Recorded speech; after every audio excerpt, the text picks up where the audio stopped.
Okay, this is Winnett's Pass. The story behind Winnett's Pass, or at least the biggest story behind Winnett's Pass, is a lady and gentleman, or the young couple who came up here. They stopped at the Castle Hotel, and while they were there, they were speaking about eloping. And they came up here, and they got as far as sort of, it's said to about halfway up here, and three miners who heard them speaking about eloping, and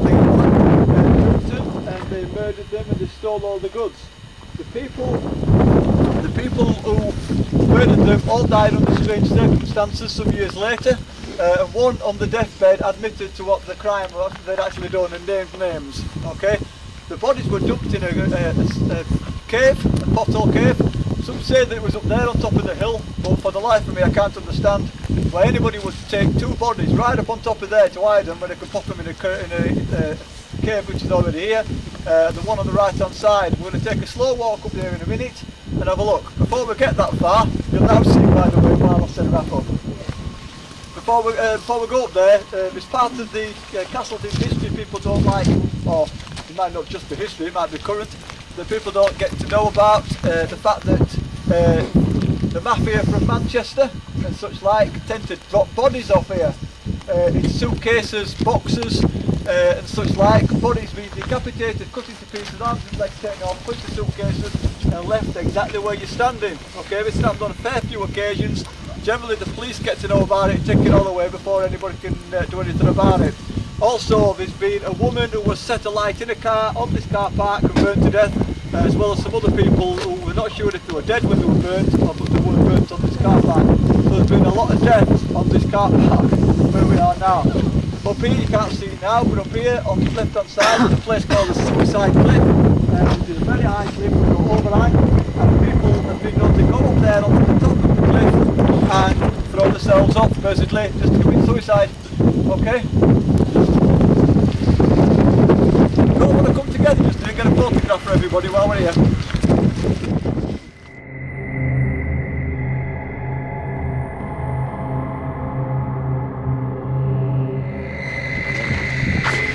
Oh, I've lost the steps. It's slippery actually on the screen. Right, this is dinner at it. The highest altitude I've ever fired. It's actually really slipping. Oh, just stand on snow outside. Oh, what's that? Oh.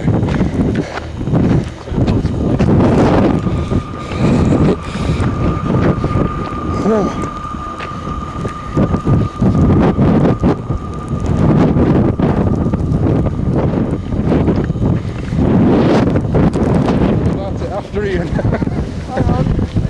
Oh yeah, remember that, yeah. Nice constipation face.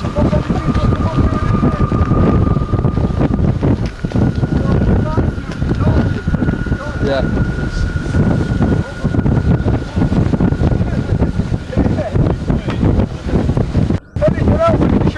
There's a lot of positive ions right now.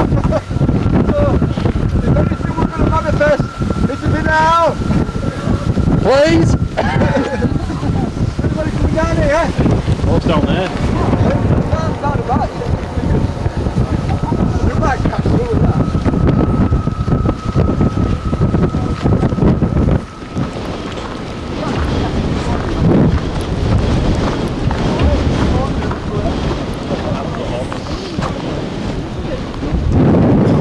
One of our friends was scared to death. He came up here and we were looking around and looked out. He was a bit like this actually. He turned around and he was staring. All they could see, so we missed it, they could see what brought eyes. And he jumped like this again. We've walked this next Ollins Cross.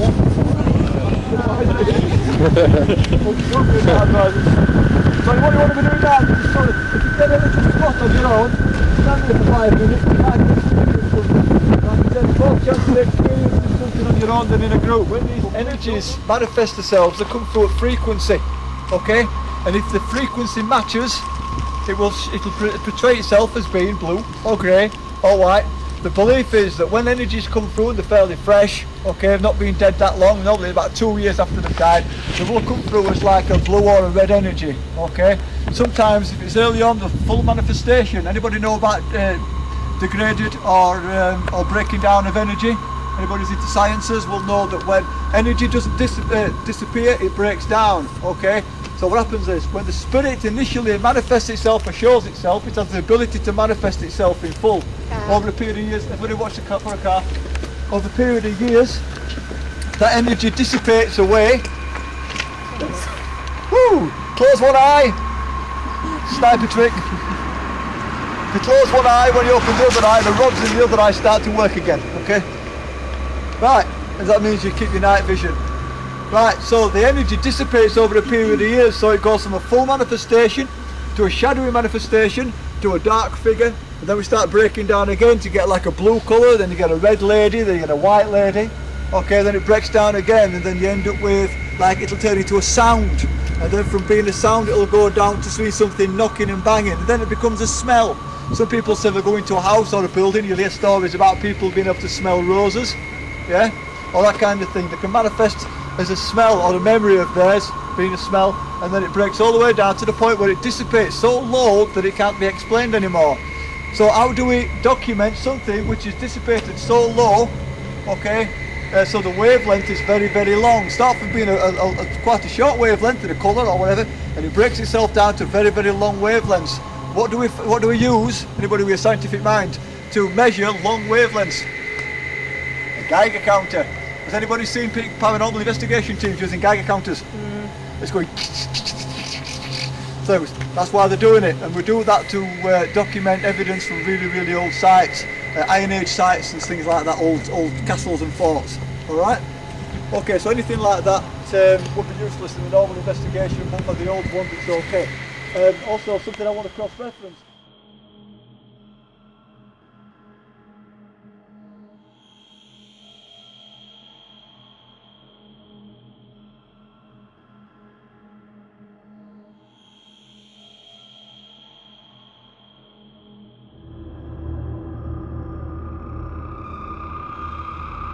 Talk about the heat cameras, flare cameras, yeah? You see on taps and most haunted and stuff where they're going around with a heat camera. Right, for paranormal investigation, other than for looking for cold spots, they're completely useless. That's because they're using infrared, okay? And the infrared is only measuring the temperature of the surface temperature of a room, all right? Spirit energies are ambient, they're in the air, but these pieces of equipment again are designed not to see. FLIR stands for forward-looking infrared. Okay, so that's what it is. If anybody tells you they've seen a ghost in the middle of a room with a FLIR camera, they're lying. Right then, okay, so I've got that out of the way, just have to throw it off top of my head. We're going to move in here now. If you walk around, you've got free reign. You just go off and do what you want, where you want. Just don't fall in any holes or anything like that. No, neither. Okay, take your photographs if you want to. When we've done in here, we're going to be going across the road, down to the river. Why do you think we have graveyards on the lay side of a hill or next to a river? Anybody? God, you're a quiet group. Water keeps like spirit energies back, doesn't it? Apparently, like flowing streams. Yeah, that's the reason why we tend to see a lot of energies and stuff around rivers and stuff. The reason we have them there is because so that the body fluids dissipate into the stream and are washed away.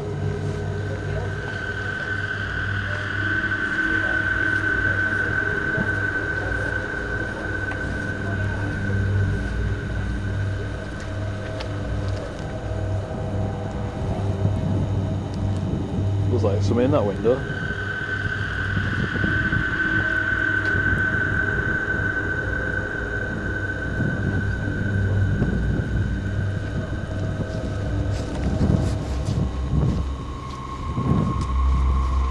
Oh no, I think it's light reflect.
It just disappears. If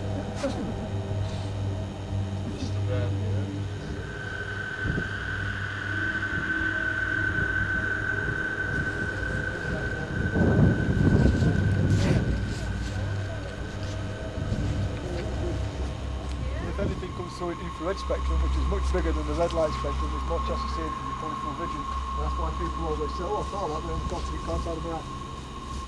Okay, then we're going to go to the cars and we can start going back to Castleton and we'll do a off what called Death Road to turn right, come back here.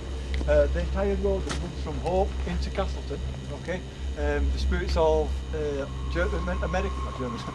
American officers have been seen. Apparently, if you look, is it now further on here is a big old building, I can't remember what it's called now.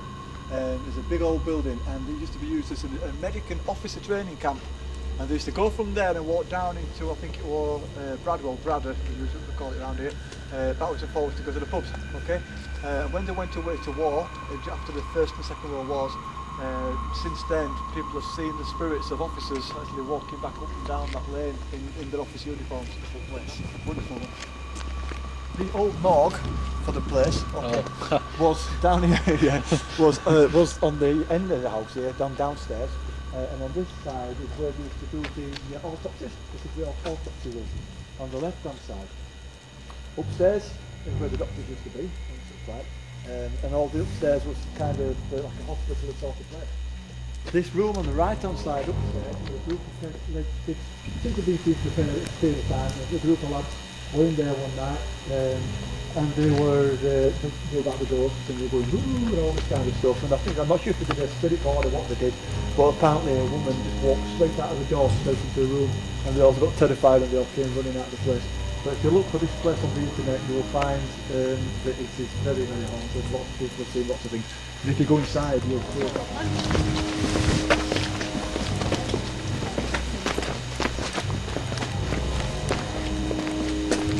Well, this is the creepiest graveyard I've ever been in. I've been in quite a few.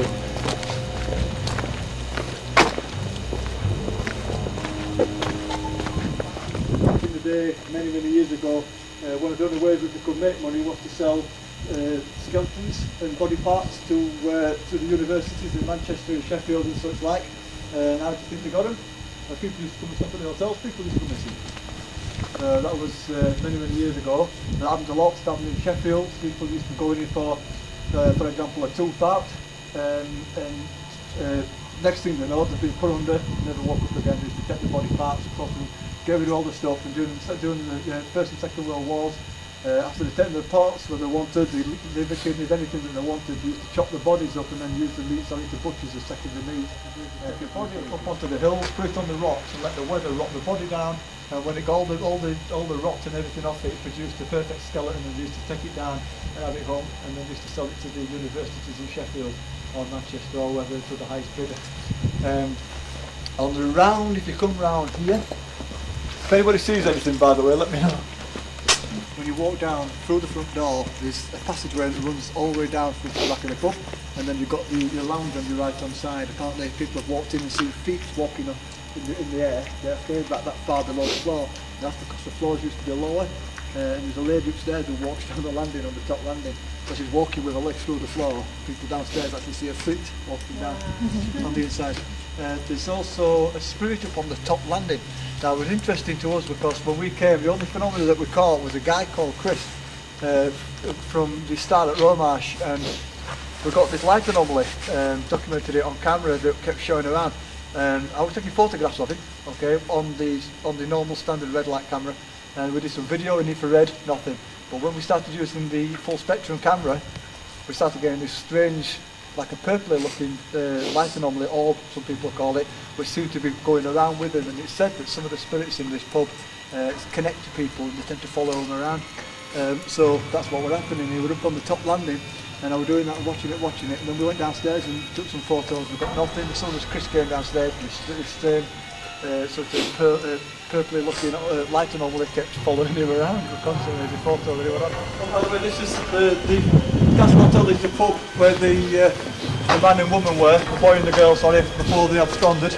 That's where the miners heard them talking before they went off and murdered them. It was in there as they were when they built Castleton. Okay, we've got Bull's Head. The Bull's Head.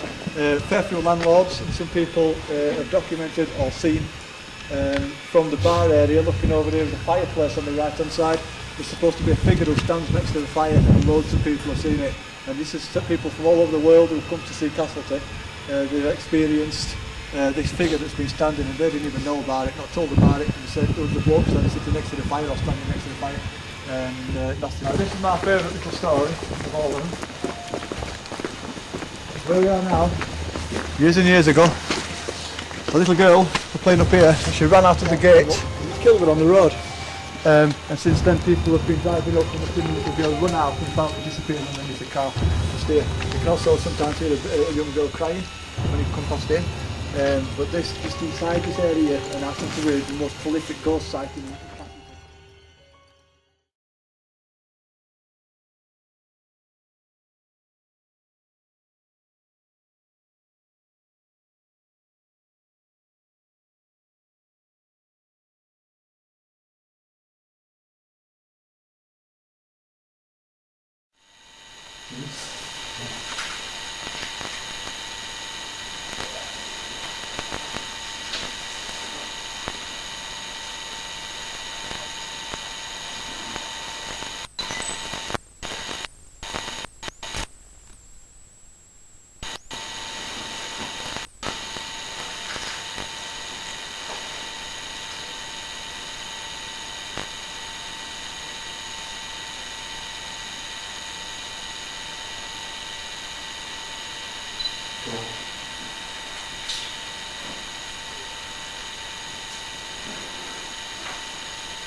Flash.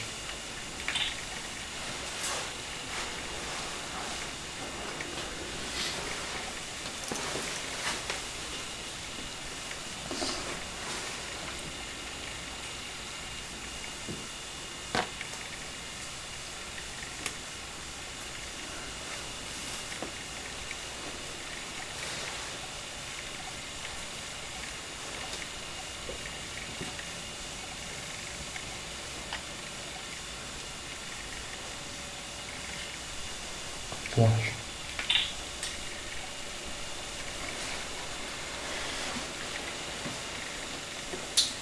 Okay, when that light on that camera up there starts flashing, that generally means that the battery is dissipating. That battery is for a 3-hour battery.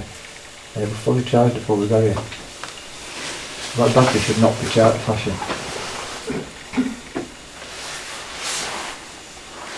It's the most reliable camera, so you can expect something happen from this point. I expect temperature dropping first of all. Right, we've got 2 cameras pointing at upwards up there, so.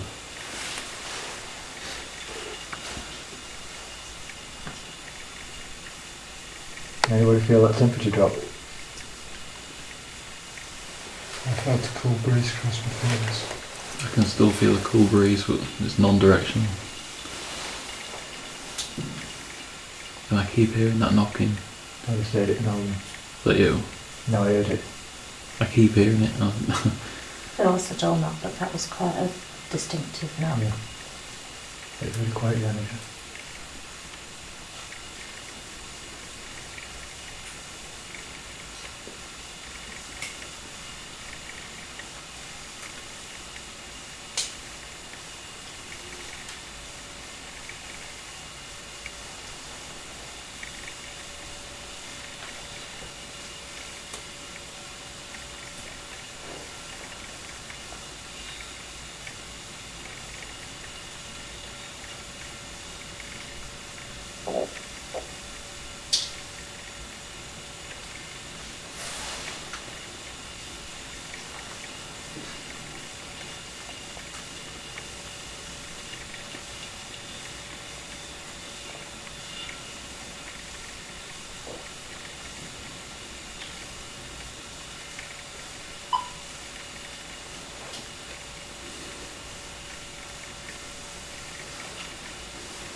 I'll check the thermometer here because I can really feel this temperature going down. Which is good because it means it's not near me. Is anybody getting warm? It's actually almost, it keeps a breeze coming from my left towards that little enclave bit.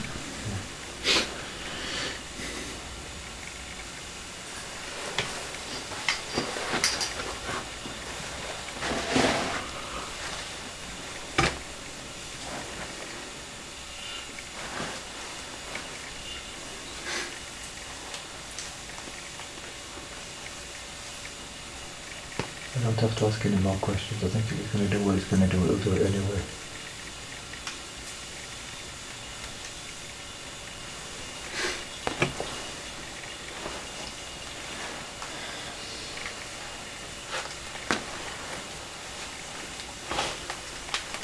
Can anybody tell me, first of all, if they get interacted with, and secondly, if anybody else suffers from any strange mood swings, if they're getting really depressed and fed up, disheartened, that kind of thing?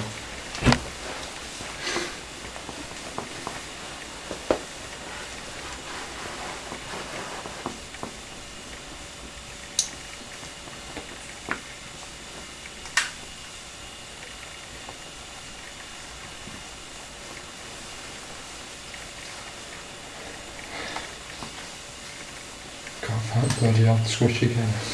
So, yeah, I need it in my hand at the middle of the arm. No, in my hand's good. I don't. No, that's it.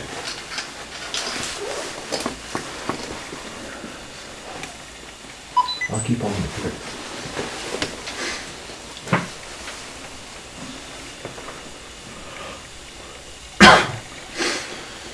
Okay, did anybody notice how dark it went up there then? But where? You saw that, did you? It still is quite dark. Right, it's suddenly gone darker up there, everybody. That's substantial. Oh, you can't see the outline anymore, can Exactly. you? That's really freaky. Right, anybody quieten down now, we'll get some kind of interactivity.